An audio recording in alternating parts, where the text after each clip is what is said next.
Complete Street Safety Committee meeting is now in session. It is 6:32 p.m. We're going to take a roll call. I think everyone is here, correct? Yes. Can I get a motion to adopt the agenda for tonight? I'll give you a motion to adopt the agenda. Second? I second the motion. All in favor? Aye. Thank you.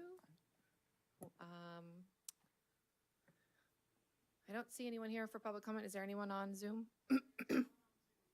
And I know there are two There moms. is no one on Zoom. Thank you, Karen. I know there's two moms walking over, so their comments are going to be more towards the new business. So we'll just let them chime in when we get to that then. We get a approval of the minutes for the July meeting. Anybody have a motion to approve or any comments to make? I'll give you a motion to approve the minutes from July 2nd. And a second? I second the motion. All in favor? Aye. Thanks. Okay, old business, we only have the one, the Baylands draft EIR comments, review, and discussion. I'm going to open the floor. Karen, is there anything that we should be aware of from staff? Whether, I don't see Randy here, but like anything from staff, Randy or John, or any comments to anything that we should be aware of for us? Nothing new. After we finish talking about the draft EIR comments, we could talk a little bit about the specific plan. You got an email about that, right? Okay. Okay. Darius, do you want to start with any comments or questions? Actually, You want me to maybe defer to one of you guys first? Skip someone Let else. me get- Okay. Paul, do you want to have any questions or comments you want to discuss? Thanks. And they go in that drawer, right? Regarding what has been written? Yeah, so I think our job as the committee is to review the Baylands draft EIR and add as a committee to make a unified comments to give to the people who are reviewing it and preparing it before they finalize it. So if there's anything. Well, yeah, whoever worked on the majority of these contributions here did a really good job. And they go without saying as far as the needs, especially the Bayshore Mobility Plan. I think will be a very nice asset to our community. Great. Anything that you saw that was concerning or glaring to you as far as like pedestrian, bicyclist, motorist safety and the modifications to the Baylands? So I didn't submit it, which I should have submitted it.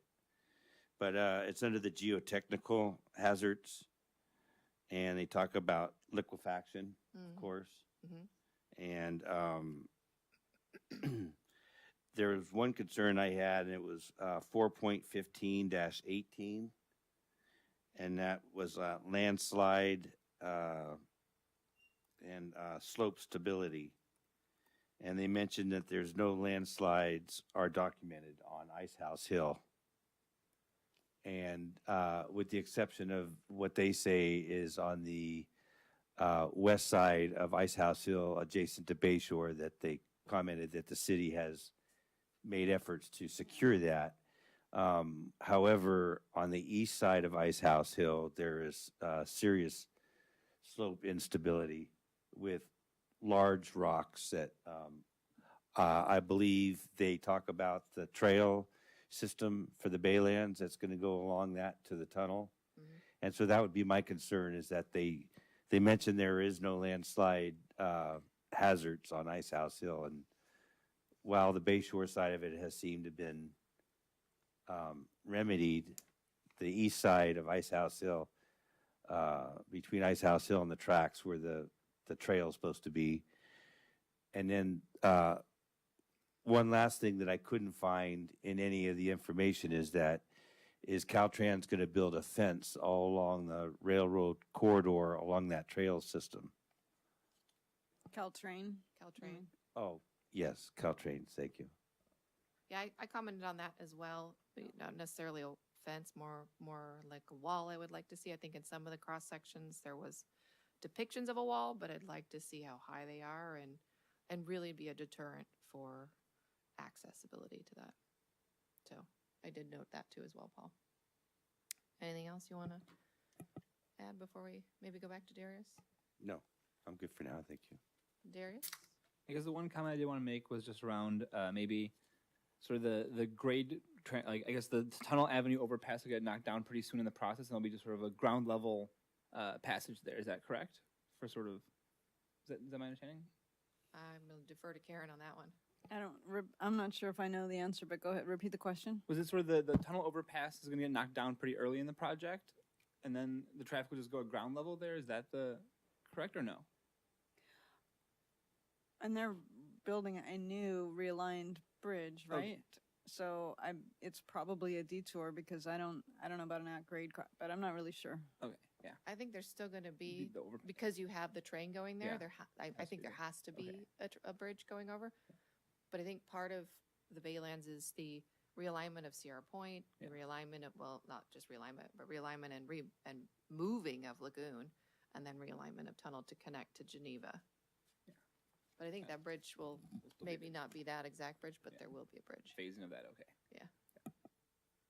Anything else? Any other pedestrian, bicyclist, motorist? Not yet? Okay. Christian? So, in in the past,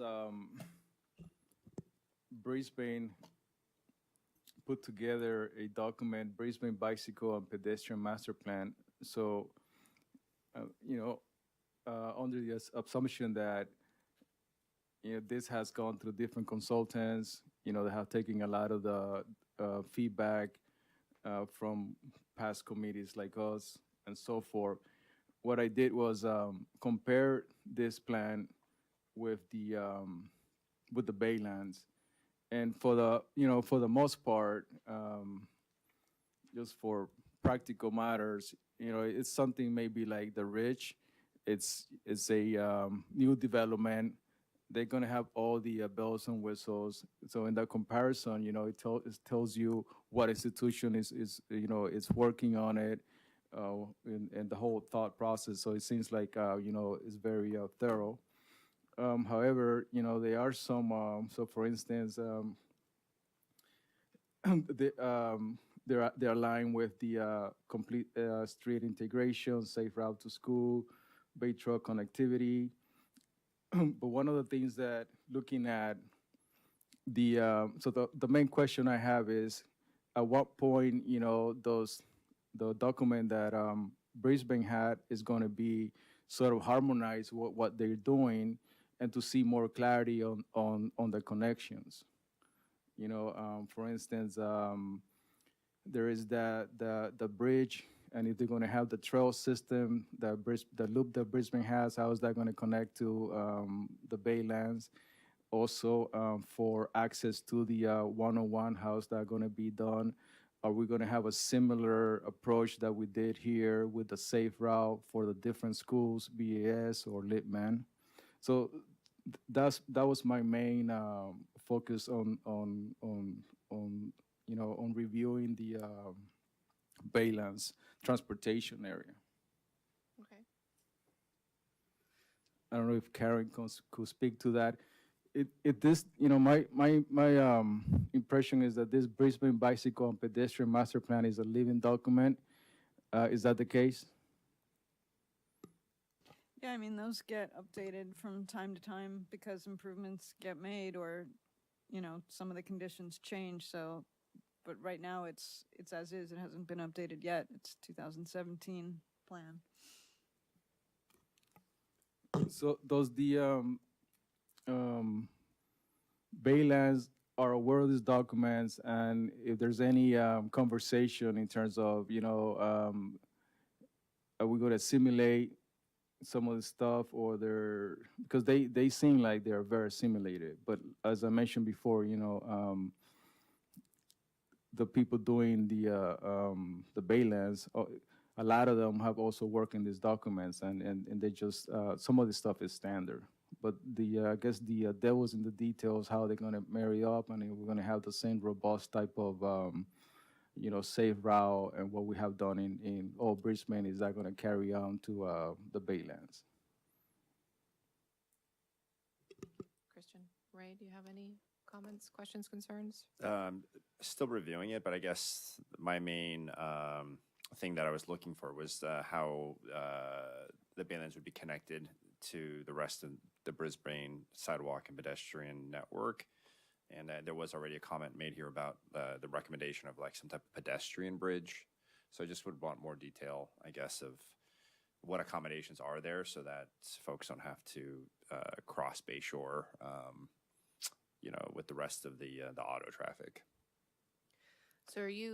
So in my comments, I was focusing on Bayshore at Main Street and Geneva for the pedestrian bridges, mostly focusing on kids, families, yeah. traversing to get to the middle school or to get to, the shopping and the retail that we hope we'll see there. But you just made me think, are you also thinking about here at like Tunnel or Valley, just anywhere we got to cross over to get there?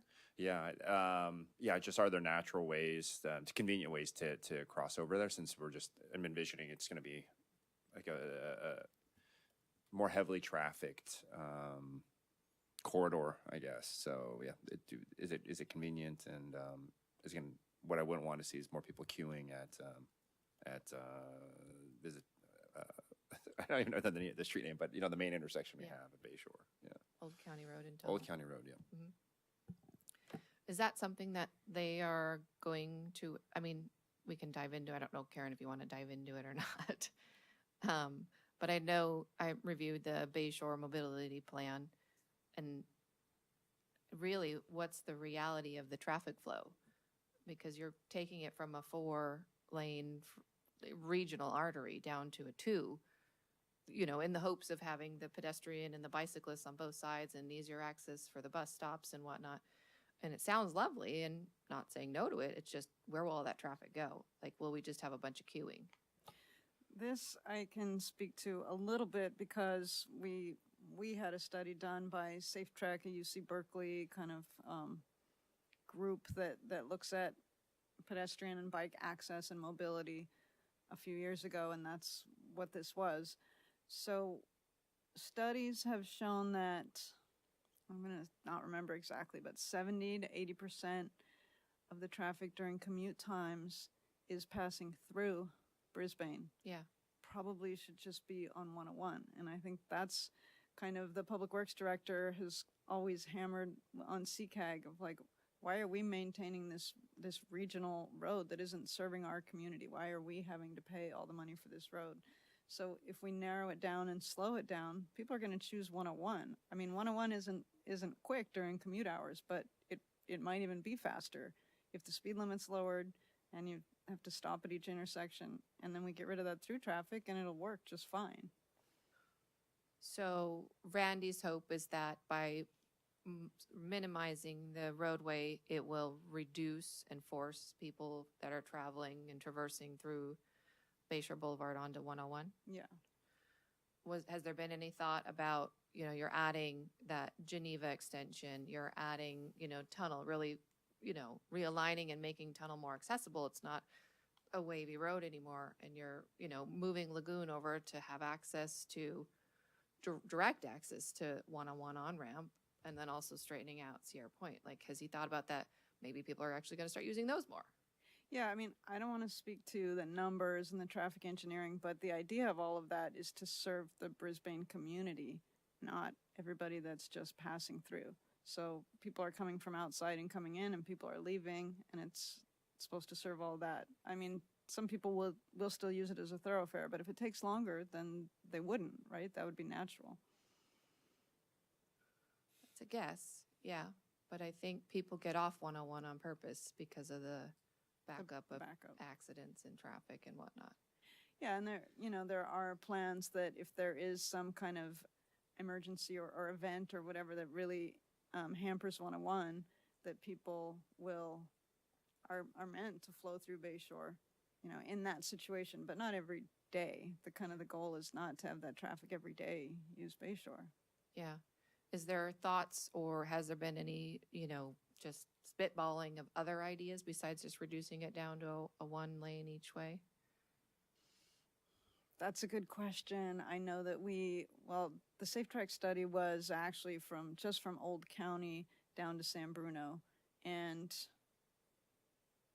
I'd have to look back at it. And I think past committee members, we've sent that to, there's probably only 2 of you that were on the committee back when that was done, probably like 4 years ago or so.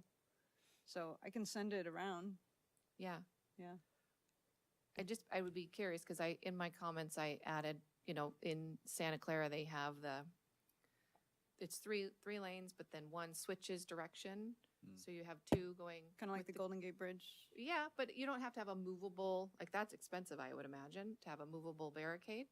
But it's a lighting system. And I had this when I was in the Midwest, there's a massive street. It was 5 lanes across, and it would switch with traffic, the middle one. So maybe there's a different way, or, with the suggestion of roundabouts, maybe just leave it a 4 and just have a 2-lane roundabout. So that will slow people down. Right. So just wondering if they're considering other options as opposed to what's currently in the. Yeah, I wouldn't want to speak to that. I don't think I know it well enough. Did you make that as a comment? Yep. Okay, Yeah. good. So, if you could get on the screen, just a Google map of Brisbane and the 101, and maybe, the section 4.8-64 or 4.8-80 of the transportation section of the Baylands. Those are good point. And what seems that is going to happen is Bayshore is going to get hammered pretty much, and they're not adding any access to the 101. You're going to have the same access in terms of from Bayshore. You could hop into 101 either what we already have by Oyster Point or Grand Avenue, or why not? Because or is it possible to do it by Sierra Point if there's like an accident? Or have they also explored the idea to have another parallel street on the other side of the track by the hotels, by the biotech park? Because there seems to be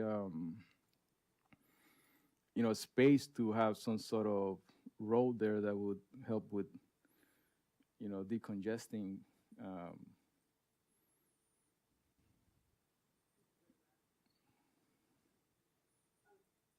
Do I have the right section? Which section of the DEIR? So let me see. Yeah, if we keep going down. Just keep going down. Thought you said a number. It's the bottom number.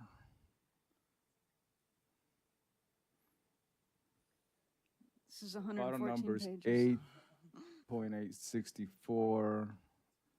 You probably have a little way more, yeah. Page 64? Yeah, that's one of them. That helps. But I mean, there are other maps over here that could just help us visualize it. That's mainly my point here. Yeah, let's keep going down.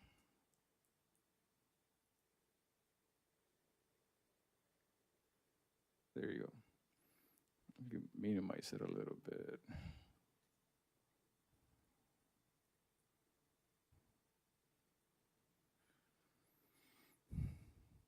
So,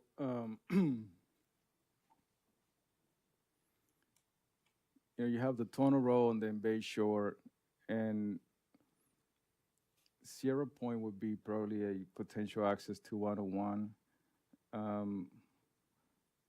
But in terms of just regular roads, they're all going to end up in Bayshore. So if you look at to the other side of 101, I think there's not by the bay, but more by the hotels. There's another that you could go sort of on by the lagoon side, but then it sort of goes into the other side. Yeah.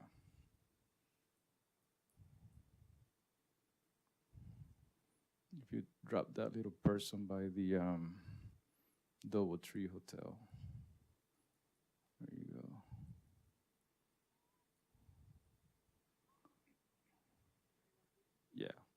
So there's plenty of streets there, and to one point it just seems it has like a silly stop that it doesn't continue to South San Francisco, right? It's just like You mean the so, shoreline court? I don't know that there's enough land down there. somewhere there you just can't continue, Yeah, and I was just wondering if they could look into it to see if they could build another road just in case, or to decongest some of the traffic in Bayshore, because I think that that's a main concern. I think there are buildings in the way. Yeah, I'm pretty know? sure, I walked the marina over there. There's a lovely little pedestrian bridge, but there's not enough.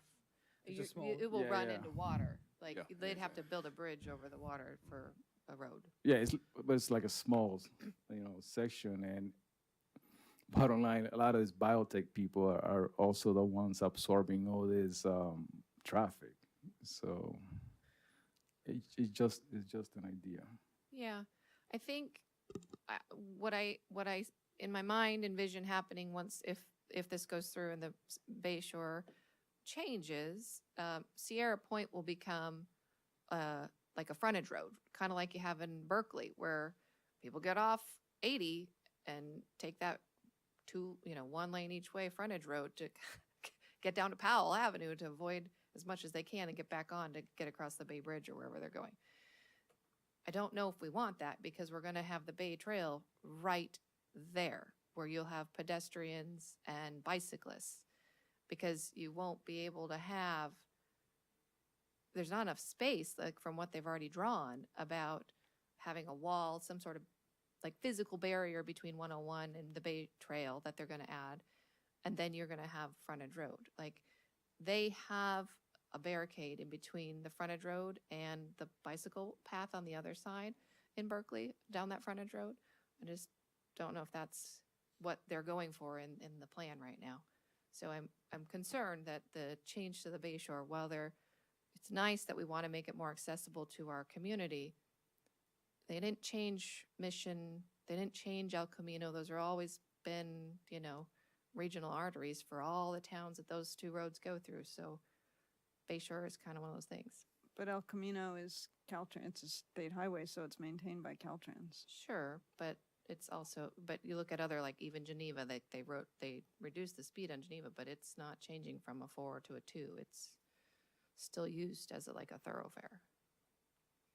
So I'm just concerned that changing that in the way it's planned will push cars into the residential areas, whether it's present Brisbane or the new Baylands area or different places that we may not want. Yeah, and I'm not sure what the proposed speed limit is on that Sierra Point Parkway frontage type road. At a certain speed, you now, I don't know if it's required, but the guidelines say that you put a barrier between bike and peds at a certain speed or a certain volume of traffic. Yeah. So there's kind of a safety consideration. Again, I don't know the specific details, but to some degree, these are good comments also for the specific plan and part of the approval, if that gets approved, and a development agreement, like, we want this. Yeah. Sure, you've said you're going to do this, but we want this instead. Right.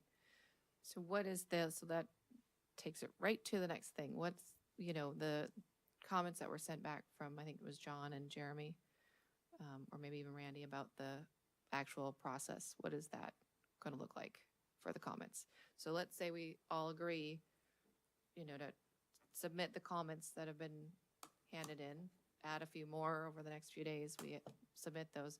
What's the process going to look like from those who be? Well, let's start with adding comments, because really the body needs to approve the comments. So you guys can say, I took notes, these 3 or 4 other things that came up, you want to add them, and everyone votes that. Someone can draft those, whether it be you, me, or the people that, but you've got to say you all want those comments in Yep. at a meeting.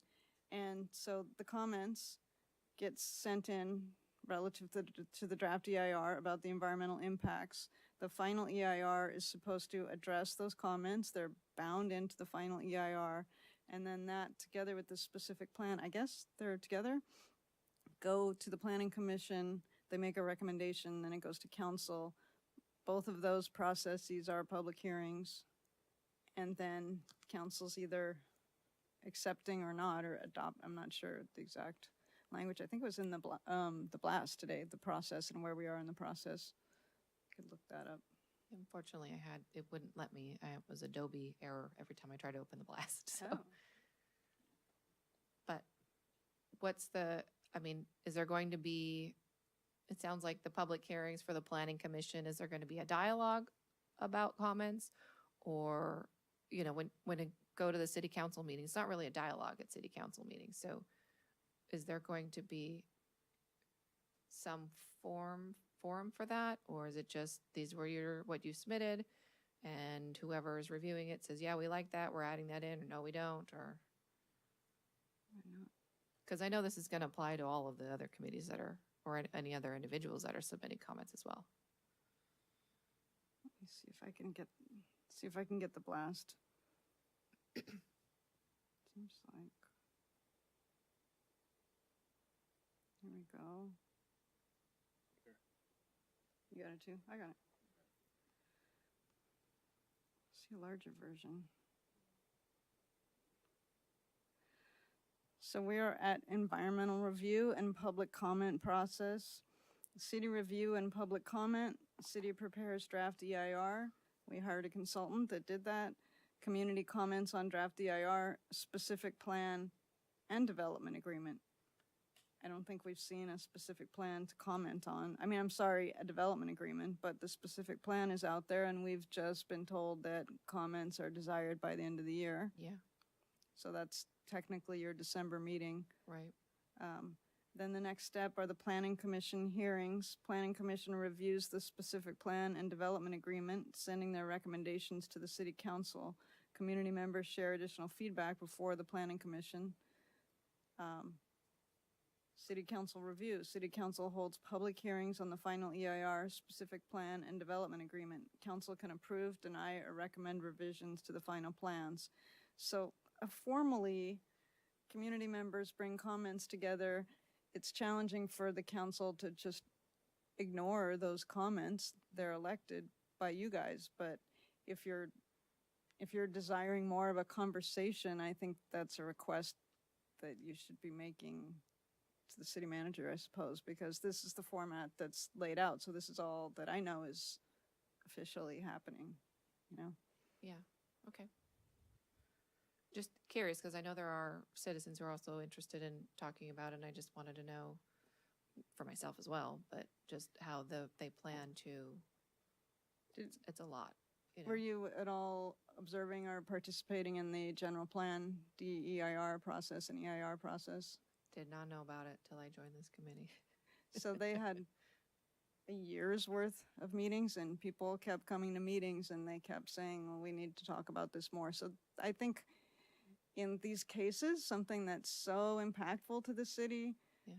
they're not able to just say, okay, we heard you, we're moving on. I think there really were protracted conversations about all these issues. Great. Okay. All right. So, any comments from the members of the public that are in attendance on the Baylands EIR? On the Baylands EIR specifically? Will you introduce yourself, please? Sure. Hi. For those who don't know me, I know some of you. I'm Sarah Mills. I live on Mariposa Street. I've been a resident of Brisbane for the last 4 years. I'm very vocal and have a huge focus on pedestrian safety. You might have seen me at some city council meetings before, but I too submitted a formal response to the draft EIR, and it raised 3 different things that were talked about here today.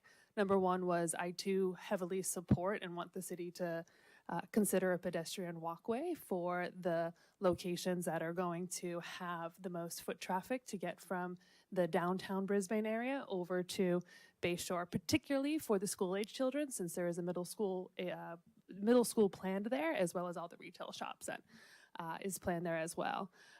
I also highly encourage the city to do some type of additional pedestrian safety studies to ensure that at the high crossing areas that it is safest for the most vulnerable in our community, especially the school-age children, because you're going to have school-age children from the downtown area walking over to the new middle school, and we have to make sure that that's safe, and especially if we're going to be reducing the traffic down to a two-lane highway, even if it stays, not highway, two-way roadway, even if it stays a four-way roadway, there's going to be traffic. I believe that there's going to be more traffic with a two-way roadway for all the reasons that were discussed here, but even more reason why we need to make sure that the people who are crossing over, especially the school-age children, have a safe area to cross. And I also am a huge advocate of accessible walkways. I myself was an inclusive accessibility designer, and I know how important this is not only for the communities that need it, but as we all have seen in the curb cuttings that were implemented through the American Disability Act, it benefits everybody. So I also, in my public comments, requested that the city whenever they put in any kind of pedestrian safety, of course they do it by ADA, but just going a step further, especially at the highly congested areas. So I'm a huge proponent and supporter of the pedestrian walkway, and it's in my public comments or comments back, but I'm just supportive of this committee bringing it up, so thank you for making it a highlight, and I really hope that the city considers it. So thank you. Thanks, Sarah. Anything from So, you, Jessica? Sorry. in your opinion, what would be a satisfactory safety crossway of Bayshore, to connect Brisbane to the Baylands school and retail and so forth? The way it is now, to me, it seems scary. And so to do like something area, like a bridge, I've seen those. Yes, I think that nothing less should be considered. When I went through the draft EIR, I do appreciate the efforts for the mobility plan, but I don't think it went far enough. I don't think that anything less than a pedestrian walkway would be sufficient, because even if you put in other safety measures, just the amount of risks that are there, even with a stop sign, even with crossing guards, even with improved or more area, things happen. We've seen it. Things happen. And the only way, in my opinion, to mitigate that is if you don't force crossing where there's cars. And unless there's other ways that I'm unaware of, the only way for me that you can address that is a aerial pedestrian walkway. And I loved the idea of multiple, but I think minimally it should be at the major crossing intersections. Again, my focus is on the school-age children. I am a mother of 4 myself. My daughter probably won't be in school when this middle school gets built. But one of the things I love about Brisbane is the fact that when my daughter goes to the elementary school in Littman, she gets to walk. I'm already scared of her walking on the streets as is. I cannot imagine her walking across Bayshore, even with stop signs, crossing guards. I wouldn't do it. And I have the luxury of being able to drive her. Not everybody does. And we have to consider them. So, yes. Long-winded way of saying yes. Thank you. And I think we could probably add to that the general traffic, will be less in conflict, in terms of, if you're crossing that and there's like kids crossing by, they're gonna have objects they could drop off. You're gonna have pets. I mean, it's just or a recipe for something bad to happen. I think it should definitely be considered to have like an aerial crossing. Um, thank you. Anybody else? So, well, thank you. Regarding circulation and traffic and other factors out there in the Baylands, what I've noticed in a lot of the information that I was reading on the draft environmental impact report is there's a lot of wording like would, should, when feasible, and it doesn't make it real clear as to what is actually going to happen when they say would and should and when feasible. And one thing in particular that kind of could change a lot of things is on, it's under the general plan land use element, and it's 4.18-15. Can you bring that up? Just so we could read what it says.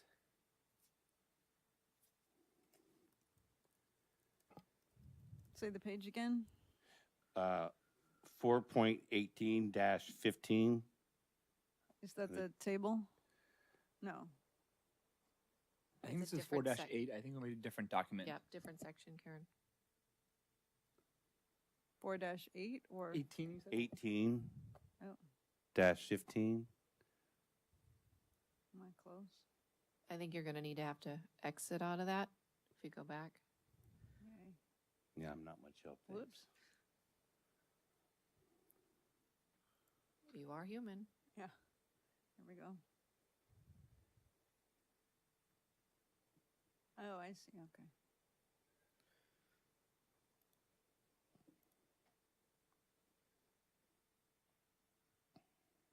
Four dash 1815. 4.18-15.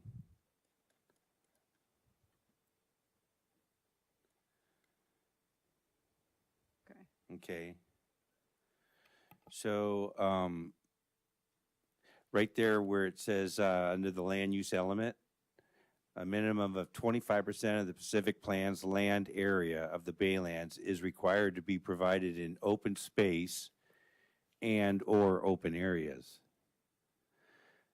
And so the way it's worded, open space, of course, just means public property, but is geared towards a lot of the recreational aspects of the Baylands. But when it says and or open area, that could change everything. That could mean that there'd be no open space and just or open area. An open area is private property. So I mean, what's in a word that can change all the work that we've done here could be for naught if those open space areas that are going to have paths and trails and stuff in them were to become just open area. Did you make that comment? Oh, but you didn't give us comments. Pardon me? We don't have written comments from you, so these are ones. I know, I understand that, but I was just, for everybody, I was bringing up the point that how a lot of what we've been reading is worded is has some serious loopholes. What Karen's asking, and I think we should consider, is so tonight, the five of us need to decide if we're going to first submit a body of comments in response to the EIR. And if we're going to use the ones that I prepared and add. What she's asking is do we want to add kind of the comment about Ray made about adding a pedestrian bridges near tunnel and valley, or just throughout, just to make accessibility over Bayshore. And to Sarah's point, aerial pedestrian bridges, we don't want to do tunnels. That just doesn't sound safe either. So Okay. do we want to add a comment is what Karen's asking about what you're saying right now, which I think we should. Yeah, I mean, it would affect everything that we're working on for the most part. So should we add a comment that says language throughout the EIR should be more specific in nature? Or what would you like to see? And then we can discuss if we're gonna. maybe? Well, no, I don't have an idea on how we'd word it, but whatever you come up with. Okay.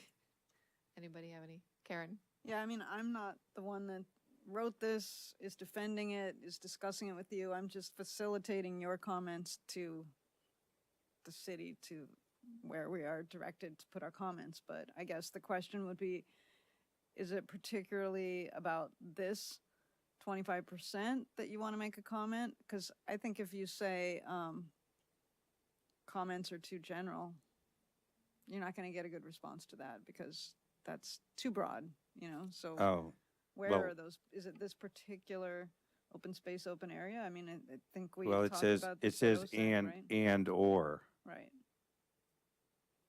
so, Clarify how much is going to be open space and how much is going to be open area. That's a way to say it.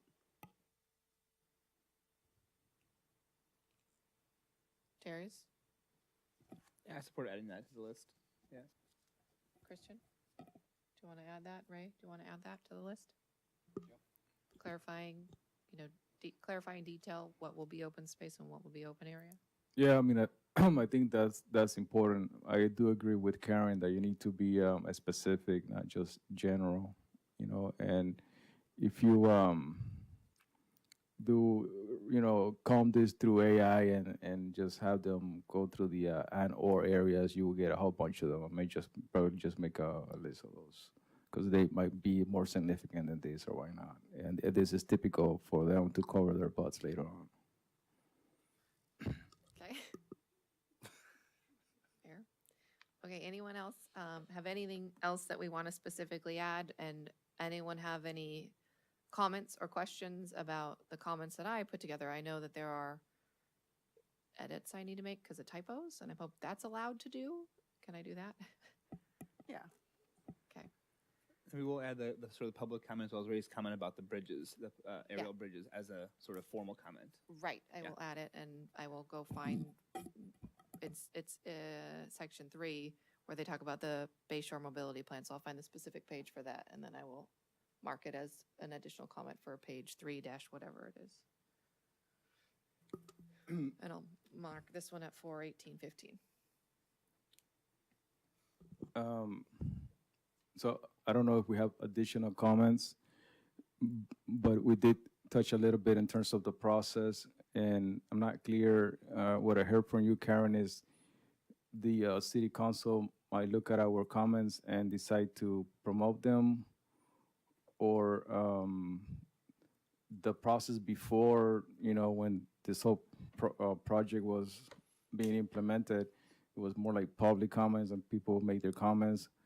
So just like an idea, if the committee gets together and we consolidate or reconcile all of our comments among the most robust one, which is Emily's, and then we could probably, I don't know if we want to rank them, like what's more important, because we have to be realistic here, and then post those online to get more comments or get feedback from people, or those we give to the council. So first, I mean, I guess it's the council through staff hired someone to prepare the EIR for the city. The draft EIR is open for public comment until September 2nd. This is your last public meeting before that date. So tonight, you guys are going to decide what public comments should come from the Complete Streets Safety Committee. You can still, as individuals, submit any comments you want up until the day that they're due, the day and time that they're due. So I'm getting a sense, I was going to read back the notes I took, that you guys are going to vote on whether you want to submit Emily's comments with about 5 bullet points that were mentioned. So those comments go back to staff to forward to their preparer of the draft EIR. That consultant responds to those comments and binds them into the final EIR. Hopefully the final EIR is better and more specific and addresses those comments. And then that goes to the Planning Commission through hearings. The Planning Commission decides whether they want to recommend it to council, and then it goes to the council for hearings. And the council decides whether they are going to approve, deny, or recommend revisions to those final documents. I don't think we have to do a ranking order. I think we just submit every single comment. And they have to, they being the consultant, has to go through all of them and respond to them. And I think based upon a correspondence from either Randy or John, those that are going to affect public safety must be responded to, you know, like pedestrian bridges or bicycle safety or motorist, you know, things like that. So I think we'll probably get responses to most of them, if not all of them, but definitely the ones that affect. But they're going to be bound into that final EIR, and you guys, to the extent that you want to check their work, look at the response to the comment and possibly engage with the planning commission or council if you feel like they weren't effectively responded to. Right. Okay. So any other comments, questions regarding submitting comments as a committee? Everybody okay with submitting comments as a committee? Yeah. Yeah, if I can perhaps just a clarification on the point about open space versus open area. I was just like trying to understand the distinction between the two. It sounds like open areas just can include parking lots and things like that, right? More like concrete plazas, et cetera. So do we, as a committee, have an opinion on what percent of the Baylands we want to have as more of the open space, which is like parks and public use? Which is probably more of a specific plan comment than a comment about, unless, correct me if you think it's different, because this is meant to be, did they effectively study the environmental impacts of what they're proposing to build? So I think I wasn't aware, but we have until December 31st technically, but our meeting in December, if we choose to have a meeting in December, would be the last time we could meet to discuss a group submission of comments for the specific plan. I do intend to go through the specific plan. It's much shorter. It's only 400 pages. There's a lot of pretty pictures, so it's even shorter than 400 pages. I think we should all go through that, and things like this might be a good place to add that. Okay. Because that's commenting back to the developer directly on things that they should do. And I think some of the comments and questions I have from the EIR will probably move over to that as well. Okay. Is that correct, Karen? Yeah, although if you're going to, as a body, decide what the comments are tonight, you might just turn them in this time and with a specific plan versus taking them out. You know, I'm not saying I take any comments out. I'm going to do both. Like, they'll go in now, as is, minus a couple edits for typos and whatnot, an addition of the comments we're having tonight, and then submit others in addition to the specific plan. Okay. Do you want me to go through what I took down as bullet points from your discussion? Sure. So this would be what someone would make a motion about. You've got all of Emily's comments, which I have, right? And then I took down, I guess the comment is something like, landslide on the east side of Ice House Hill was not addressed or studied. Tunnel Avenue Bridge, what is the path of travel while the new bridge is constructed? Bike ped master plan. Well, maybe that's just, we have an existing bike ped master plan. It doesn't provide more clarity on connections with existing Brisbane community. And will the development include something like the safe ped routes to school that was found in the bike ped plan? Connectivity to the pedestrian sidewalk network, suggesting pedestrian bridges as a safer means, and the open space, open area issue, that it was not defined. Yep. So does anyone want to make a motion to add those to my comments and to then submit those to the people, the EIR committee? Yeah, I'll make the motion to add those comments to the comments you were previously submitted and submit them as a committee. Any second on that? I second the motion. And all in favor? Aye. Aye. Great. I'll make the edits, Karen, and then I'll add the additions, and then I'll send them over to Tomas. Yeah, great. Send it to both of us. Both, oh, sure. Okay. Yep, will do. Great. Okay. Going back to our agenda, now on to new business. Sorry. Right, Karen?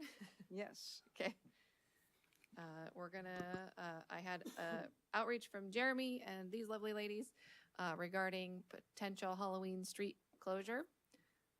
So I brought it to the committee so that way we could discuss it and then make a recommendation if we feel like it to the city council for what we think they should do. And that's what Jeremy and Madison Davis suggested that we do. So I'm gonna open the floor to the public first and let you all have. On to a more festive topic, Halloween. So I, as I mentioned before, am a parent of a young child. And so we, as many other Brisbaners, you don't have to have children, really do enjoy Halloween. It's something that I've just really loved about this city is how everyone embraces Halloween. That said, as a parent to a young child, I am oftentimes terrified about bringing her to outside of our street to do trick-or-treating. So one of the things that a couple of, I would say actually more than a couple, there was about 15 parents that came together a couple weekends ago at the library, and we were talking about just general safety concerns with Jeremy. And we said, well, it doesn't all have to be a dire topic. So how else can we bring forth some new ideas to get people to enjoy the streets? And Halloween was the first idea that came to mind to say, could we have some street closure during Halloween? Just for a couple of hours, the prime trick-or-treating hours between 5 to 9 p.m. and shut down the street to through traffic. And what we mean by that is allow the residents, obviously, to come through in any kind of emergency vehicles. But we thought it would be just a wonderful way for the whole entire community to come together. Anybody who wants to come out and enjoy the festivities. There was a street last year, I think it was Monterey, if I believe. Mendocino, thank you, who actually took it upon themselves to close down a section of the street.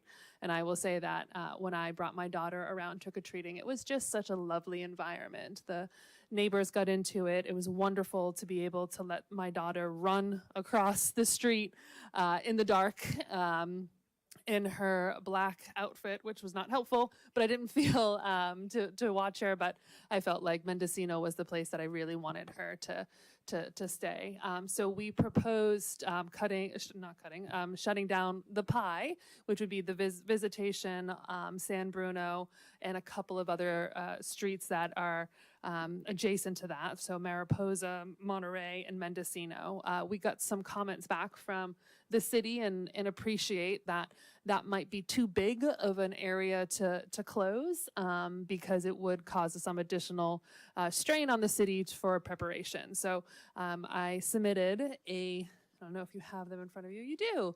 A revised proposal to shut down a section of San Bruno as well as Mariposa, Monterey, and Mendocino, the streets that are really offshoots of that. And the reason for that is because San Bruno is the street that quite honestly is the most terrifying when we're having children walk in the middle of the night in dark, because it is a thoroughfare, it is a street that is sloped downhill, and it is a street where, from my perspective, there's a lot of speeding. And, a lot of people celebrate Halloween responsibly, but we also know Halloween is a celebratory night where sometimes there can be some other activities involved. So we just figured if there was an area that we could shut down and have it just walkable from the hours of 5 to 9 p.m., that would be wonderful. And I also do appreciate that the city council had some concerns about just some additional strain that it might be for the staff members to notify the residents of the closure. And to that, I'd say happy to have a discussion. And I know I put it in the email that I would be happy to help participate myself, as well as a couple of other group of parents said we'd be happy to enlist a group to see if we can get residents on board to help with the closure of the street. So all of that to say is we are hoping that you all will support us in this initiative so we can have a fun, festive, and safe Halloween. Thank Thank you, Sarah. Anyone on the committee have any questions or comments for Sarah? Or in general? In general, I think this is a great idea. I live on Alvarado Street between Monterey and Mendocino, so I wish this extended to my street also, so we get more people. But I think everyone will come across anyways. So yeah, I'm in support of something like this. Great. Paul? Oh, yeah, Jessica, you can definitely. Questions only for Sarah, but No, I have some comments. go ahead. I have this letter, well, I was wondering if I should submit like written comments to a body like you guys or the city council or anything like that, or well, we'll just see where we end up. You may. See where we end up. So my involvement in this, I've lived in Brisbane since 2002, which I guess makes me like a medium old timer. Not quite an old timer, but I've spent a lot of Halloweens in Brisbane. It's such a wonderful community for Halloween. It's one of the first things we discovered when we moved here that summer. Halloween hit and we were like, wow, like this is amazing. This is a wonderful place. Anyway, let me read my little letter here. So I'm excited about keeping Halloween in Brisbane safe and fun for everyone. It is hugely popular for both local Brisbaners and a destination for families from surrounding communities looking for a safe and festive place to trick or treat. Sarah mentioned we've been talking with folks in the community, and there's a desire to put more supports in place to both protect our town and to ensure that it remains safe and accessible for everyone.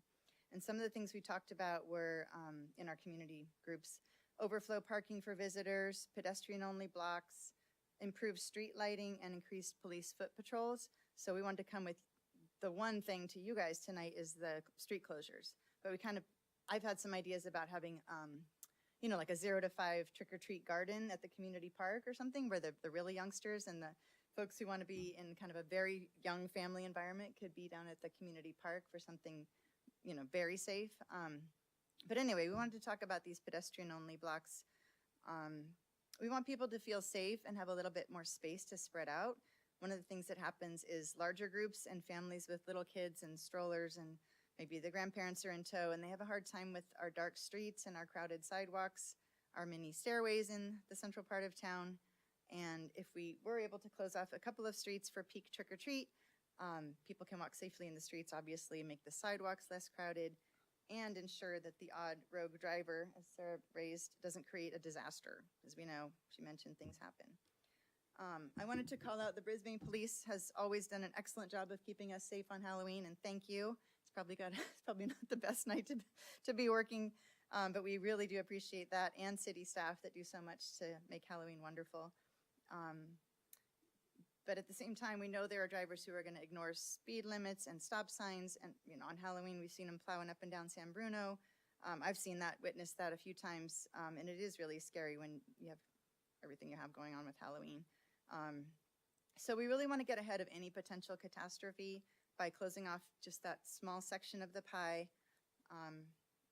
And this is going to benefit everyone from large groups, small children, people with strollers, limited mobility, anybody in those little carts, older folks, seniors, anybody who wants to spread out in the street and not worry about getting hit. So it's benefit, from the oldest among us and the most kind of mobility challenge all the way down to small children and people with, and pregnant women. So it's like, I just can't see anybody who doesn't benefit from having safe street closures on Halloween. So I'd like to get ahead of the issue by making it a safe zone for everybody to enjoy Halloween in our wonderful town.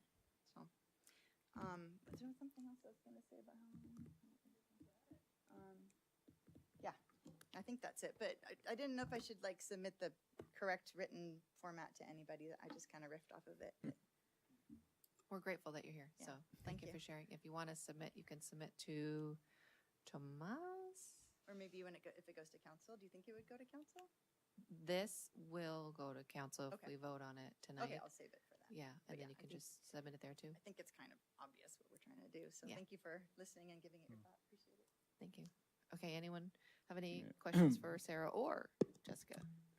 So, definitely sold, and I'm a little surprised that we haven't had any tragedy during Halloween.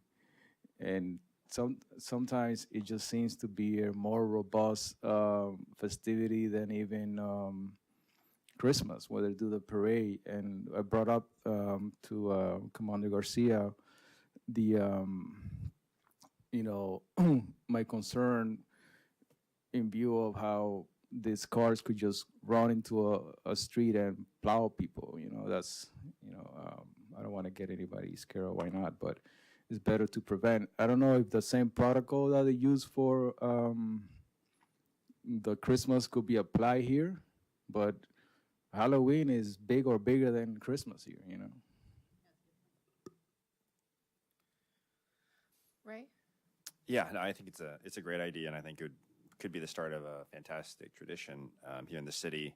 I was just trying to think through some of the logistics of if there are residents trying to get home in that area, how might we accommodate them?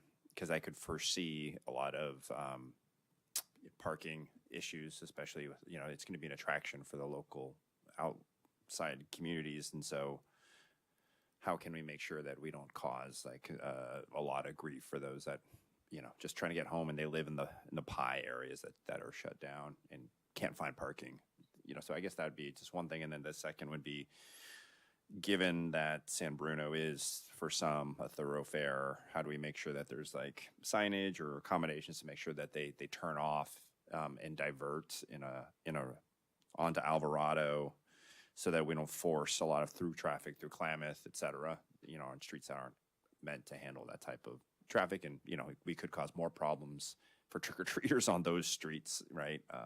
So just some of those details. How might we make sure our plan is robust enough to accommodate all that? Okay. And Alvarado is a pretty narrow street at some points too, so similar sort of concerns if all that traffic is coming by, because I plan to big my house too. So Karen, any concerns from the staff? And then I have a question for Commander Garcia. Couple things. Let me respond, but there's also, you have one person on Zoom that has a hand raised, so when you want to take that comment is up to you. Yeah, I think I wasn't sure if you guys are proposing hard closures or local traffic can still get to their homes, and those are two different things, and both are challenging. I think Ray mentioned the challenges if they're hard closures, that people can't park in their driveway or their garage if they're coming and going during those times, and then they need to park somewhere else. If there's soft closures where local traffic can get through, the challenge is that everyone's going to say, well, I live on that block, and someone's going to have to verify that, and a lot of people might, get around the fact that that street is closed by doing that.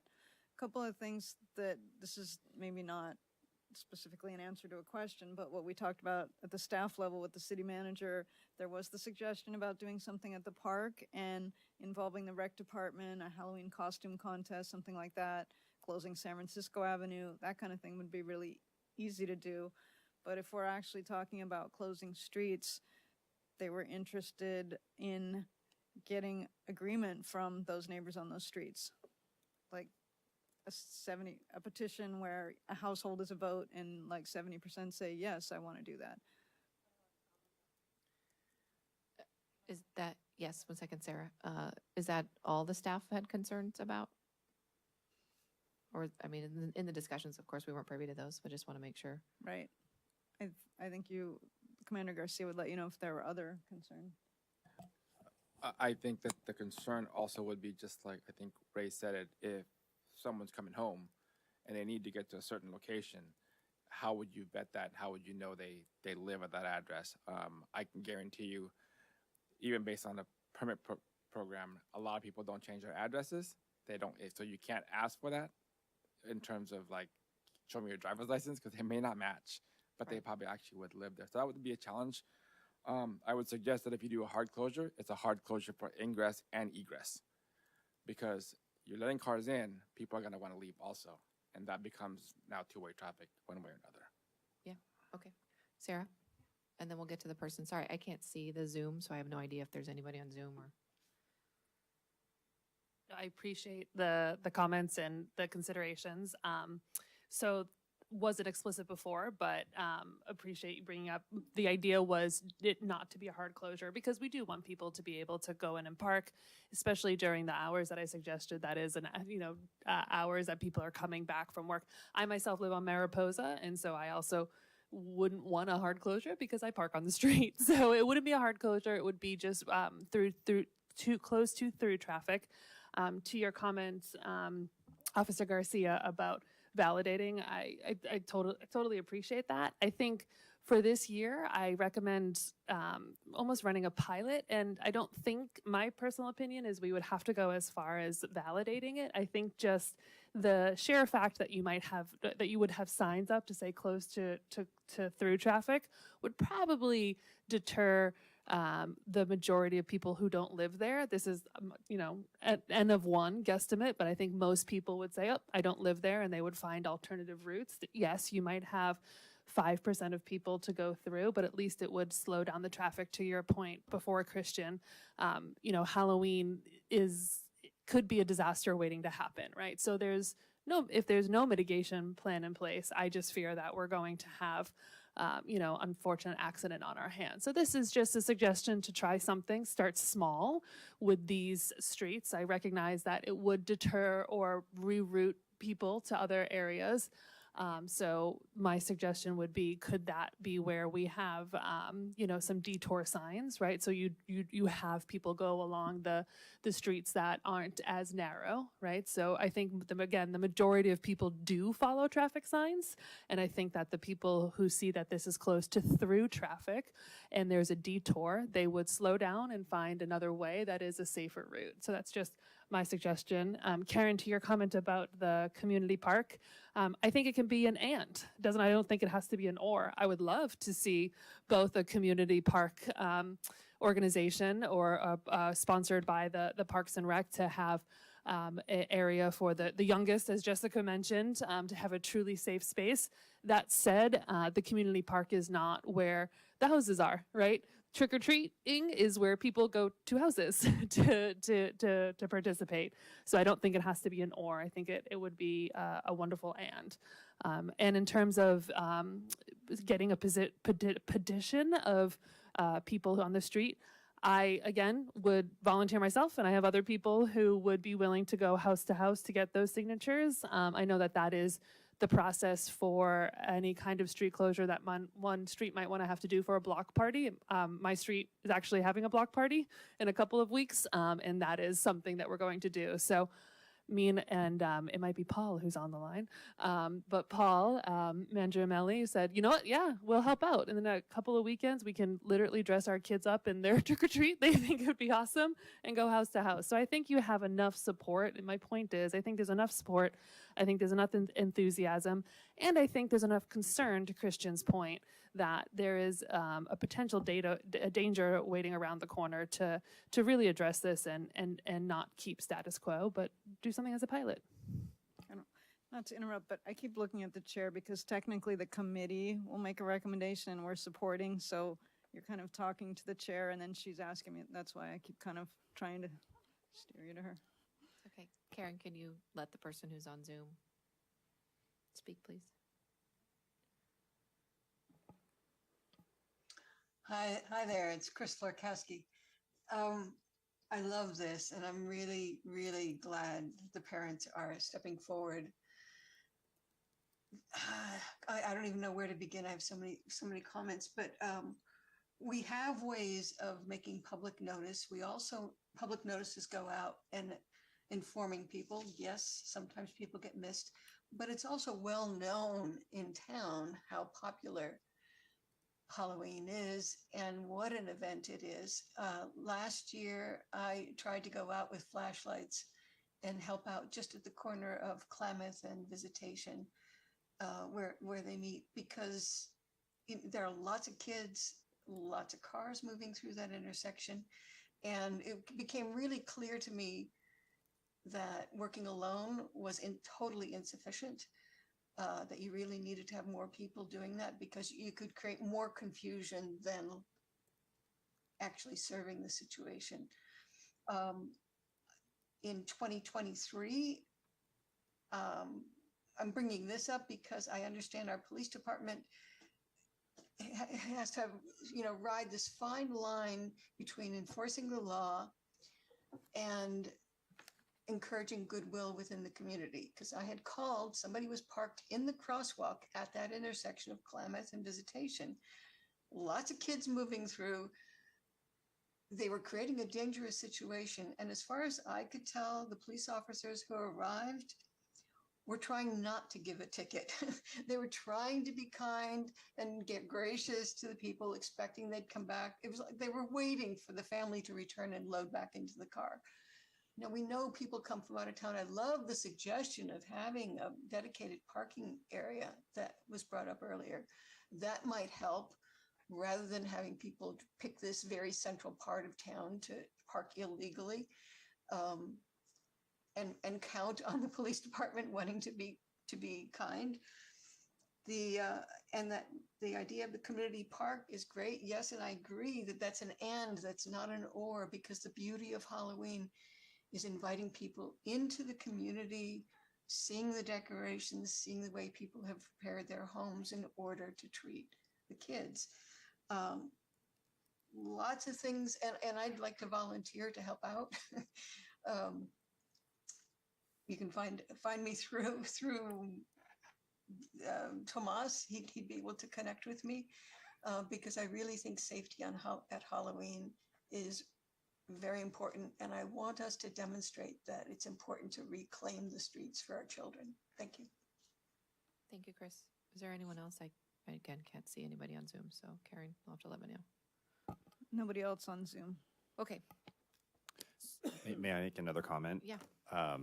So might it be that we have also a plan B, which might be like in the event that we aren't able to garner the votes necessary to close these streets, to implement hard closures on the major thoroughfares like San Bruno, to make it so that it's very inconvenient for people to pass through Brisbane, right? So essentially, people can get to their houses, but it's circuitous to get there.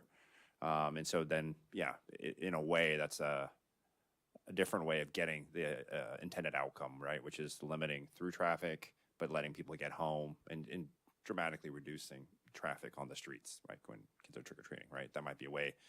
It's almost like a soft closure without having to check people's IDs. You're just, making it very inconvenient to pass through the city. Yeah. So that might be an alternate in case you can't get the votes. Sure. Commander Garcia, how would the Mendocino shutdown last year at Halloween was from San Bruno to Alvarado? Was there any need for police to be involved in that? Was there any issues that arose with that from a police department standpoint? No, we didn't need to be involved, and there was no issues on that.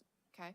When the city shuts down for Day in the Park, when they do like what are those things called where they roll down the street? The yeah. Derby, thank you. Yes. Does that create any issues for the police? Does it is there? No, it No? doesn't. Okay.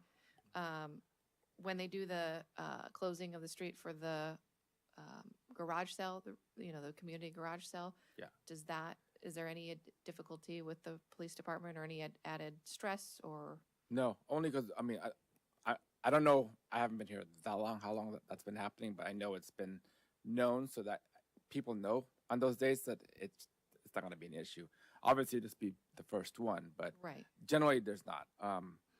I may add too, so that, sometimes during Halloween, neighborhoods are naturally congested to begin with anyway. Yeah. So, driver behavior may deter that so that they don't want to go through the city because it's already, they know it's Halloween. You can't, we all know you're going home. Halloween is not the night you want to go home at 8 o'clock. Right.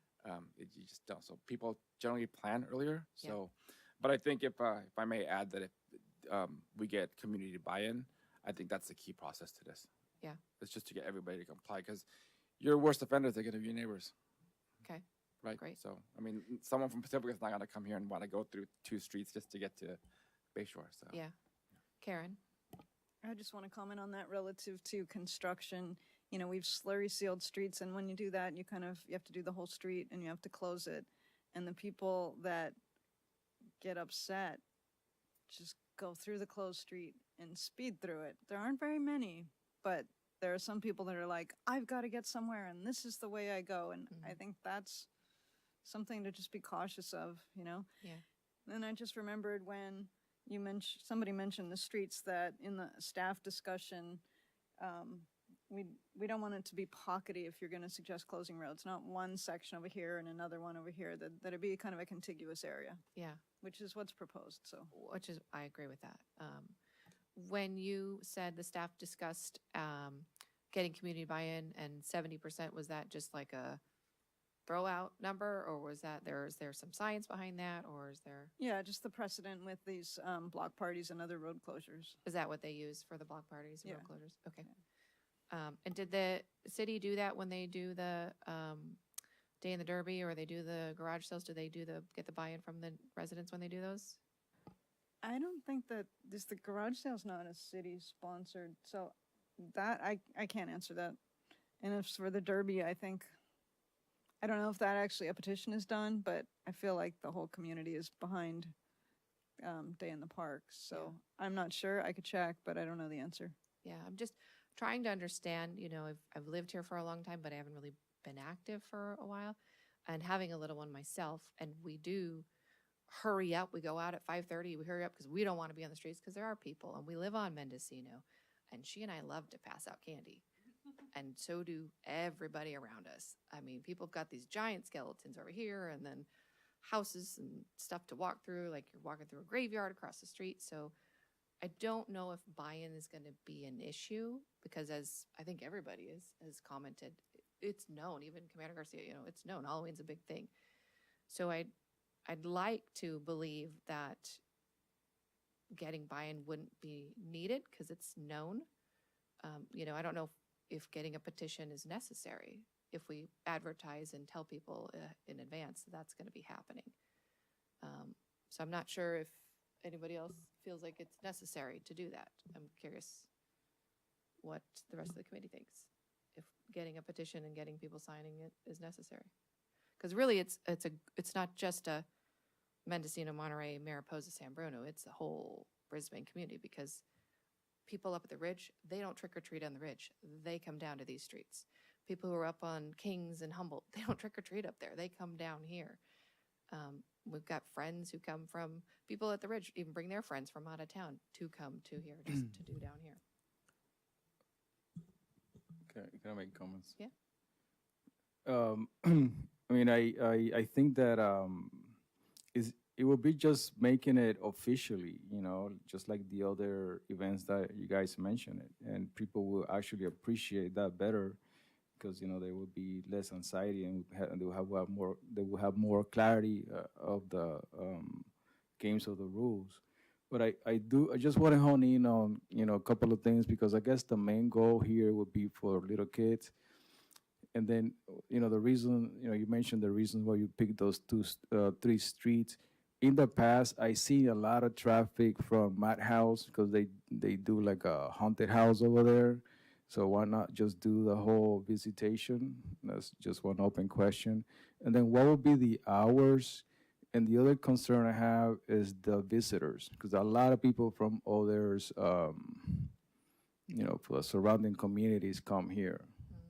So those would be my questions. So the hours that are proposed are 5 to 9 specifically, and visitation was proposed, but I think in conversations between community members and Jeremy and staff that, there's businesses on visitation. So to not let them have access to, patrons from 5 to 9 on a holiday would be difficult for those, detrimental maybe even to some of those businesses on visitation.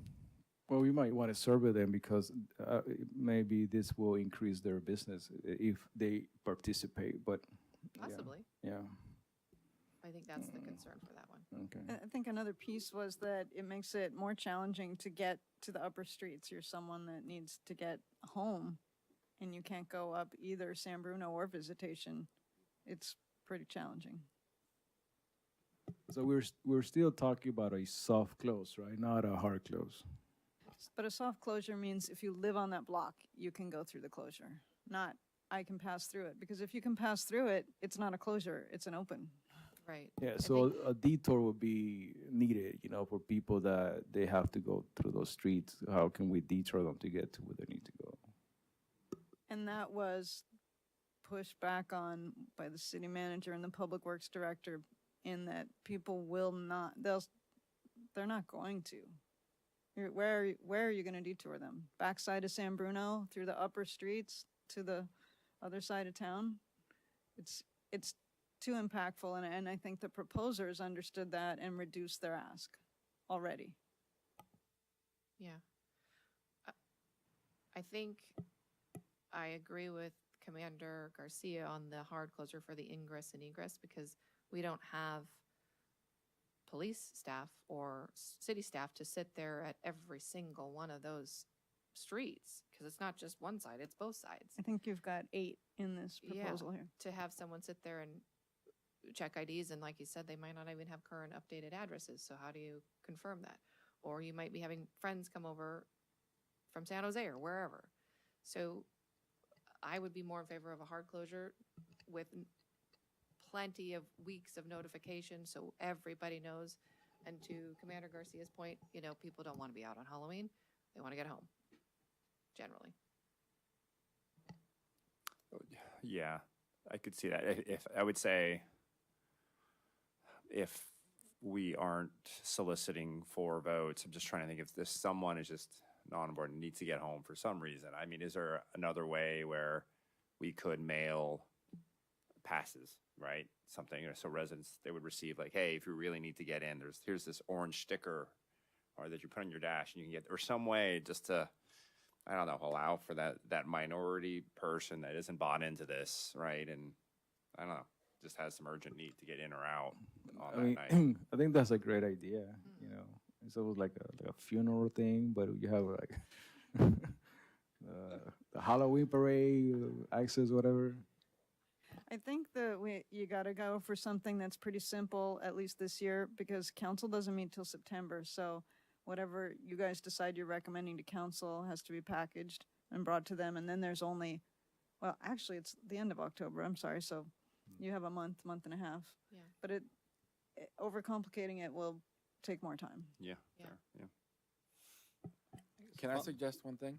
So if, obviously to try to accommodate both people coming in and Bless you. a hard closure versus soft Bless you. closure, if you limit your ingress and egress points, it is much easier to staff. If a community member was there, let's say it's only on San Bruno, the rest of them are hard closures. Then you funnel in everyone through that street. You know that's where a vehicle's coming from. That's where a vehicle's exiting. So if you do you limit your ingresses and points of entry, it's much more easier to manage if you're going to allow that level of ingress. Great suggestion. Now, I really wish we had that parking lot at the teen center already, because then we'd have a place for everybody to park. Yeah. Is there any Just thought on saying. the parking? I guess other ideas for where there could be parking for visitors from out of town or whoever. Yeah. I wonder if we can put up parking. I don't know why I keep looking at her.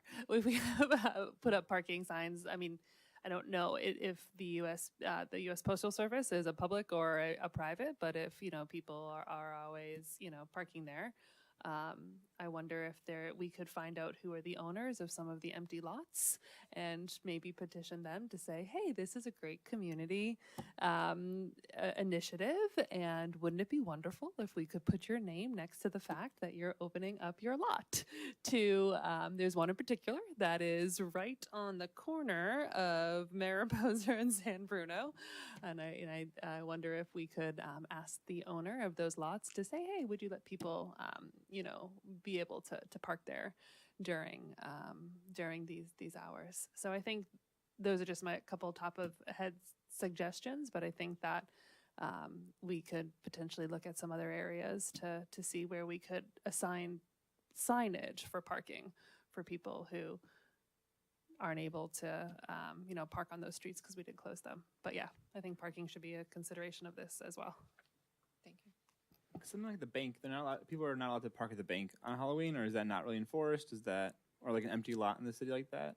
Yeah, I mean, I think you would want to look at some of those and propose them, and the outreach would include a map of those parking areas City Hall parking lot, a little bit far, but not really, really Really far. far, The yeah. other side of the street, maybe some of the businesses that aren't open at night, you know? Or like the village, they could open maybe, where the bank's at, maybe. Yeah. Okay. All right. Anyone else have any other questions or? I mean, just quickly. So for the little event in the park, do you think the traffic needs to be controlled there? Because usually when you do an event in the park, you sort of control the traffic, right? Or no? Maybe not. Yeah, the idea was San Francisco would be closed if you're doing something in the park. That, on the staff side, that's how we envisioned it. In addition to the streets there, sorry, Christian. Yeah. Yeah, okay. So that the parking space there would not be accessible. Correct.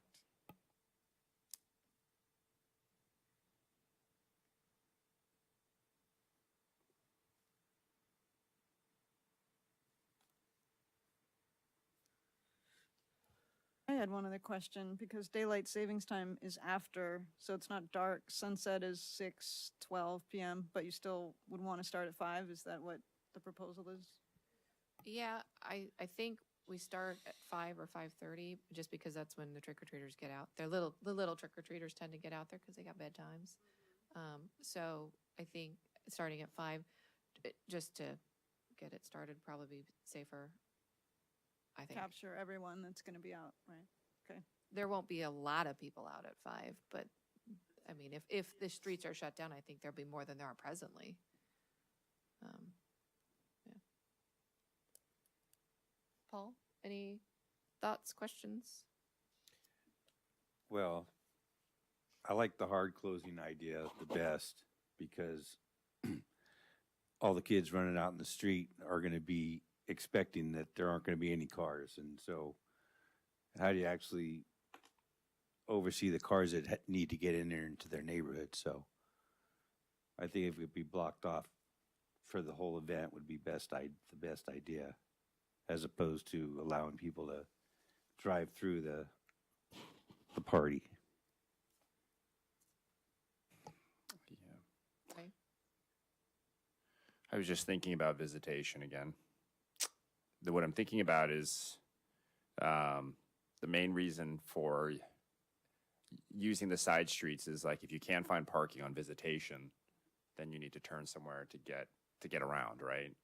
And so now that typically, like if I can't find parking on visitation, I turn on Mariposa, Monterey, or Mendocino, right, to try to like loop around. So I'm just trying to think, we're gonna have more traffic on visitation, right? Because that's gonna be the only thing that goes up and down. People are gonna be looking for parking. So I'm picturing how people turn back around to go back down visitation. Mendocino and Mayor Monterey going up the other direction towards Solano.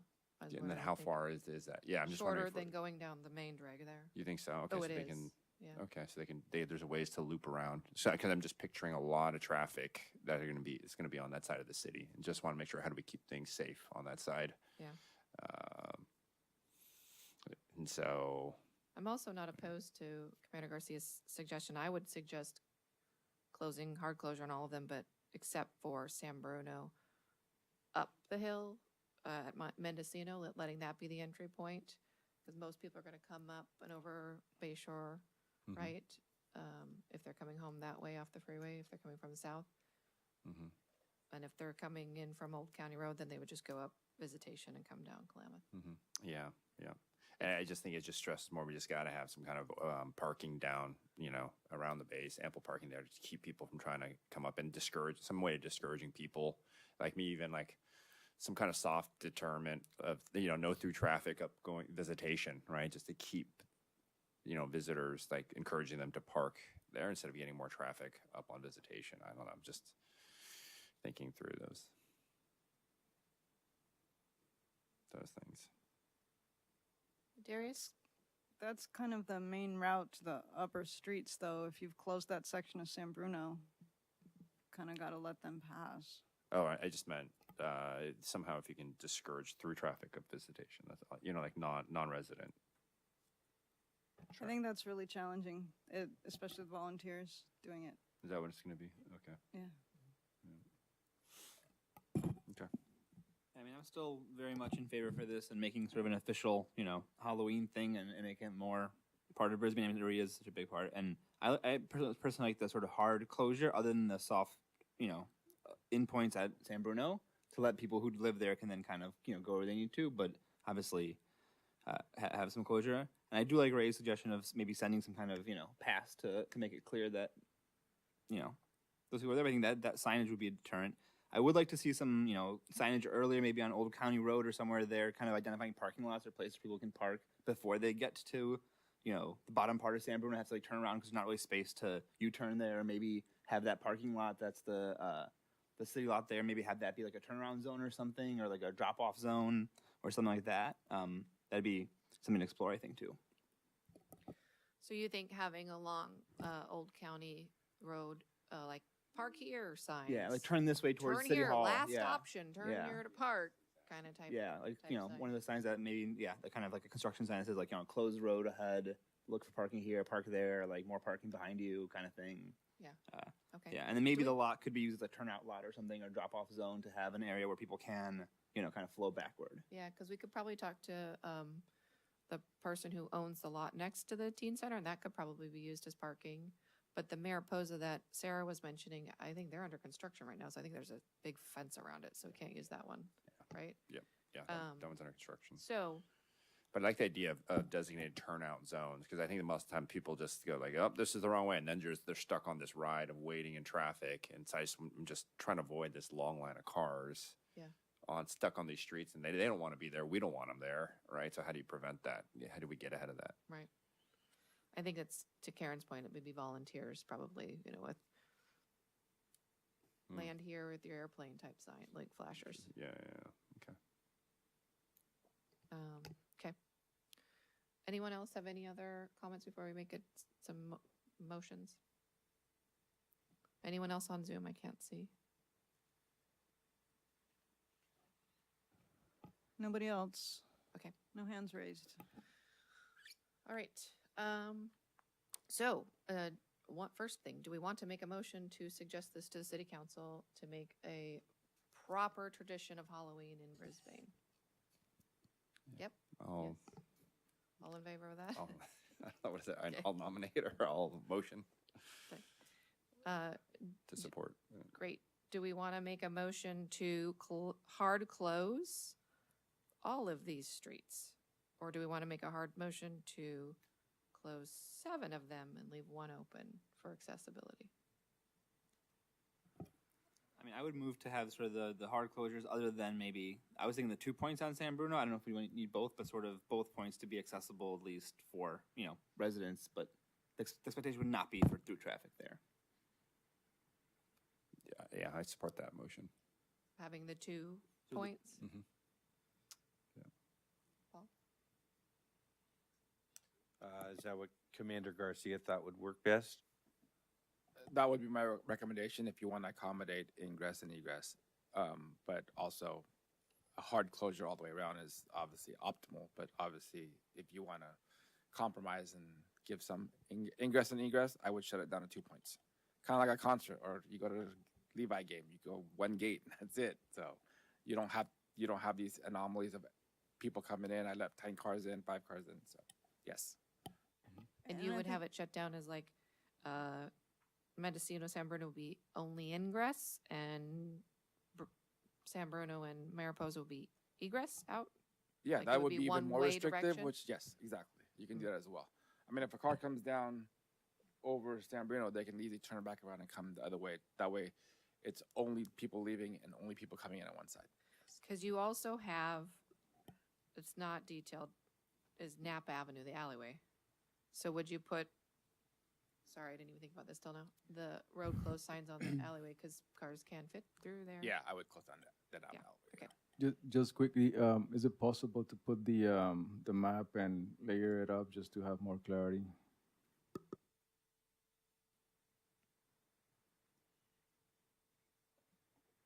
Yeah, I didn't have what Sarah and Jessica brought, so it's hard to show that Oh, no, just a map. is fine. but Yeah, this is the. Yeah, and map. then do the layers so we see the actual streets or. You want the terrain? Just Okay. zoom in. The satellite Yeah, view. there's some in. And I think you should consider that even if you want a hard close, there might be some people with mobility issues that can't get home, people that need to get to the doctor. I mean, maybe not at night, but there are going to be some exceptions where people are going to need to get in and out, and you have to. So with That's that, maybe why Miles, soft closure just works. go through the, beginning and end of what's going to be closed. Let's say Mariposa, Monterey, and Mendocino. And Those 3 streets from just past Visitation over to Alvarado, and then San Bruno between Mariposa and Mendocino, and San Francisco Avenue to facilitate something at the park. And Napa Avenue, which is looks like a very skinny, tiny street that goes right through Mendocino, Monterey, and Mariposa. There's an alleyway there, so I would close those as well. The alleyway. You're closing it at the point that it, At Mendocino. yeah. Well, Klamath, right? Or Mendocino, I guess. People who live there can probably get down to Mendocino. They just can't get past Mendocino Street. Yeah. And I guess if San Francisco Avenue is being closed, is there any reason to keep that little chunk of San Bruno Avenue open if it gets closed off right? I guess that's sort of the ingress point right there only. Okay, yeah. Yeah, I think if you're gonna close off San Francisco as well, you can close it off at the 5 corners at San Bruno. It makes it easier so that someone doesn't come up and then get lost, and then you got vehicles stacked in that area right there between San Bruno to Mariposa. The San Bruno to Mariposa should be San Francisco. The San Bruno Avenue from San Francisco to Mariposa should be closed because that's where that parking lot is that we could possibly use. Or if we're gonna use the parking lot, then no. But only because to Ray's point as well. I mean, Raymond's point as well. If you make it definitive early on versus them going up and then going, oh no, and Yeah. then you have U-turns. U-turns creates havocs. Right. Understand. And frustration. Yeah. Okay. Would anyone like to make a motion on this? Okay, I'll make a motion that we propose to City Council to close down Mariposa, Monterey, Mendocino from just past Visitation to Alvarado, shutting down Napa Avenue at Mariposa and Mendocino, leaving ingress at San Bruno down to Mendocino and egress out of San Bruno at Mariposa from 5 to 9 p.m. on October 31st from this year forward. So do we not include San Francisco Avenue then? Oh, sorry. Yes, and we add, I keep forgetting because I won't be walking down there because I'll be handing out candy on my street. That and closing down San Francisco from Visitation to, is that Alvarado there? Yes, Alvarado. Okay. And including a suggestion to have Brisbane Parks and Rec do something fun at the park for the kiddos and families because doesn't matter how old you are, you love your candy. I'll second that motion. Thank you. And then just so in terms of enforcement of letting folks in and out, how would that be done? Is that just based on checking IDs, or do we need to also recommend some type of mail or like resident pass? If you're gonna use volunteers, I don't think you can demand an ID. So you're just gonna have to go with it and believe who they are or know through that they are. Give them, they know their address, then you're gonna believe. I mean, obviously, then they know where they're going. Yeah, I think we're going to use a volunteer system on the first year go around. And I think part of it will be the administrative after we complete this motion of properly, if the city will allow or city council approves to send out notifications. Hey, it's going to be a big thing in Brisbane. The tradition's going to be shutting down the streets. So anyone second the motion? I'll second. Thank you, Ray. All in favor? Aye. Aye. Aye. Any nays? Can you No? clarify your committee is recommending not requiring the petitions? Correct. Okay. You realize that staff will counter that at council. They'll say, we want, I expect that they're going to want the petitions. And if the city council says yes to that, then, I mean, because it's timing, right? We just talked about timing, like if we want the most simplest thing, just put it forward, right? And if staff pushes back at that, then that'll be a decision that Yeah. the council will have to make. And then our mitigation for not doing a petition is the soft closures, right? That they still have ingress and egress, right? So they still, no one's restricted from going in and out. It's just no through traffic. And I think that the proposers have communicated with staff, so if they hear that staff feels strongly about that, or they've spoken to council members, then you might know that before it goes to council and can go get those petitions anyways. I Yeah, mean, that might happen, kind of out of my hands. Wasn't considering the timing, right? Because if there is that piece to consider, that if this just gets reviewed in September, do we have the time to get the petitions? And to Emily's points before, if there's, recognize it's different scale, but if there's precedents that other closure didn't require that petition, it was making me rethink, why would it be required for this? So it's mostly the timing issue, right? If September, then we have just through 3 weeks to get 70% is a large effort. and also if it is approved, gets approved and the town's in favor of it, then we don't want to make it a requirement every year. It just becomes a tradition, right? So. Chris, go ahead, sorry. Thank you for coming in person. Sorry, my back hurts. I'm wondering, since this request is actually a pretty significant proposal and one the city's not accustomed to, it's a learning experience, can we have a kind of backup plan that's a smaller scale so that at a minimum we have the possibility of experimenting this year and not having to wait until next year to do that? Great. Do we want to have a plan B to send to the council? Plan Bs are risky because sometimes that's the easy way out. Right, and that's where the like, council oh, leads let's just to. do Plan B, right? I mean, because they already kind of did a trial run. They did Mendocino last year, part of Mendocino, and it worked, right? Yeah. Karen?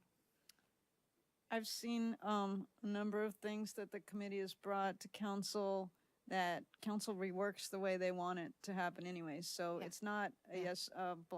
black and white situation. They may rework it and say, we want just these 4 streets instead of 8, and they may vote on that. So Right. that might be the way to go. Yeah, I mean, again, they do what they want to do, so we're just making a suggestion, a recommendation, and having had residents come in and propose it, and What I'd say is like with anything that's new, there's always the risk of unintended consequences. Like we don't know how traffic flows will go and things like that. And if we're gonna have a bunch of people trying to U-turn and turning into pedestrian walkways so they get out of the traffic snarl, right? And so what I'd say is like with anything that we're trying new, if we can somehow get more volunteers, et cetera, just to be able to potentially help manage, right? Like any of these, you can to monitor and step in and make sure that we're not creating a problem somewhere else. So that's what I would say is if we can marshal up extra resources just to be ready for anything. absolutely. Paul? Yeah, I like that idea. Maybe we could dress up with police uniforms and handcuffs and stuff like that.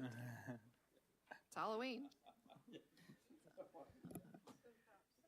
I think it'd be more along the lines of yellow, bright yellow vest saying volunteer on the back, so we're clear who you are.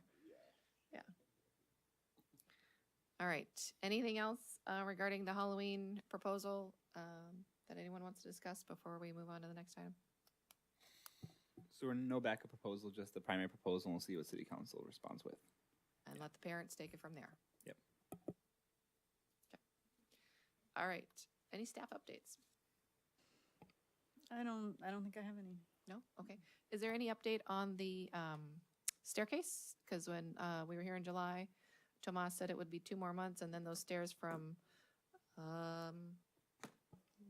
San Benito down to Alvarado. I don't know the street, sorry. But you know the staircase that they're putting in, that they're doing Is that, how's that going? Is that, Very familiar.